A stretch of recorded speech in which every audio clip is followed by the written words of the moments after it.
National మీడియాకెళ్ళి ఒకరి మెప్పు పొందాలనో, లేకపోతే ప్రజల్లో మేమేదో తోపుల ఇక్కడ మీరు స్టేట్‌లో మాట్లాడినట్టు కాదు. నేషనల్ మీడియా ప్రతిదీ అబ్జర్వ్ చేస్తది. వాళ్ళు ఏకి పడేస్తారు. వాళ్ళు మిమ్మల్ని ఏకి పడేసారంటే మన రాష్ట్రం మీద కూడా చెడ్డ పేరే గదా! కాదండి. ఇప్పుడు చంద్రబాబు నాయుడు గారు 23,00,000 కోట్లంటే దాన్ని ట్రోల్ చేస్తున్నారు. అంతకుముందు లోకేష్ గారు ఇండిగో ఎయిర్‌లైన్స్‌లో ఇబ్బంది కలిగినప్పుడు వార్ రూమ్‌లో ఉన్నాడంటే ట్రోల్ చేస్తారు. చేస్తారు సార్. ఇప్పుడు ఇండిగో విషయం జూస్తే అది ఎవరికి సంబంధించినటువంటి విషయం?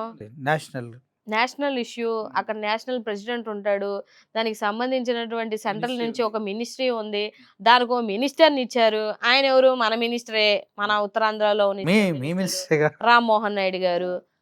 ఆయన చూస్తున్నాడు. ఆయన లేకపోతే అబ్జర్వ్ చేస్తున్నాడు. ఆయన రెక్టిఫై చేస్తున్నాడు. లేకపోతే ఆయన మానిటరింగ్ చేస్తున్నాడంటే నమ్ముతాడు గానీ, లోకేష్ బాబు ఎవరండి? హ్మ్. అదే గదా!